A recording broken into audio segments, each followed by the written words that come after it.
Europe আমেরিকার গোলামিটাই আমাদের সবচেয়ে বড় সমস্যা। এই জন্য সবচেয়ে বড় ঔষধ হলো স্বাধীনতা। স্বাধীনতা। ওই কলোনি বানানেওয়ালারা যেদিন আসছিল আমার ঘরে মেহমানদারির জন্য, মেহমানদারি করে দিয়েছিলাম, স্বাধীনতার মেহমানদারি করেছিলাম।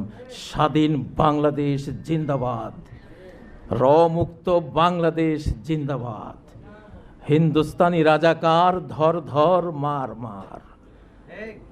এটা আকাশে কবুল হয়েছে, এটা আমার স্লোগান ছিল না, এটা আকাশে কবুল হয়েছে ইনশাল্লাহ। আমি মনে করি কোরআন, বাংলাদেশে 700 নদী আছে, কোরআন নিজেই তো এক অনন্ত নদী। আল্লাহুম্মা জাআলিল কোরআন রাবিআ কলবি, হে আল্লাহ কোরআনকে আমার হৃদয়ের ঝর্ণা ধারা, আমার হৃদয়ের নদী নালা বানিয়ে দাও তুমি। এই দেশের 20 লক্ষ আলেম যদি 100 জন করে কোরআন শিক্ষা দেয়, 20 কোটি মানুষের কোরআন শিক্ষা হয়ে যায়। কয়দিন লাগবে? 3 মাস, 6 মাস। প্রিয় ভাইয়েরা,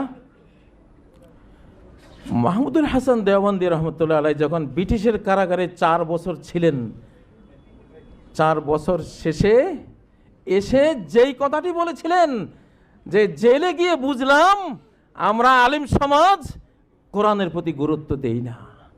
আমি জেলখানায় প্রচুর কোরআন তেলাওয়াত করে আল্লাহ আমাকে বুঝিয়েছেন যে কোরআন ছাড়া আসলে আলেমদের পাওয়ার আসতে পারে না, কোরআন ছাড়া আলেমরা বিশ্ব নেতৃত্ব পেতে পারে না, কোরআন ছাড়া আলেমরা কোনো দেশের কর্তৃত্ব পেতে পারে না, কোরআন লাগে।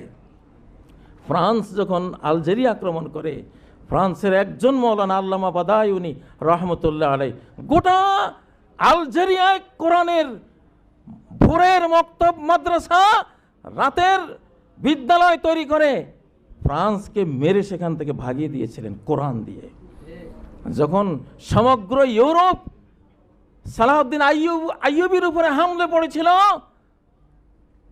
সালাহউদ্দিন আইয়ুবী তার গোটা মুসলিম সাম্রাজ্যে কোরআনের মাদ্রাসা মক্তব তৈরি করে সেই মাদ্রাসা মক্তবের ছাত্রদেরকে দিয়ে সমগ্র ইউরোপের সম্মিলিত ক্রুসেড শক্তিকে পরাভূত করেছিলেন। সত্য নয় কি? ব্রিটিশরা যখন এই মহাদেশে আসে, তারা মুসলিমদের সাথে যুদ্ধ করে পারে না, আলেমদের সাথে পারে না, আর আমরা লাঠি ছোটা তীর তরবারি নিয়ে যুদ্ধ করে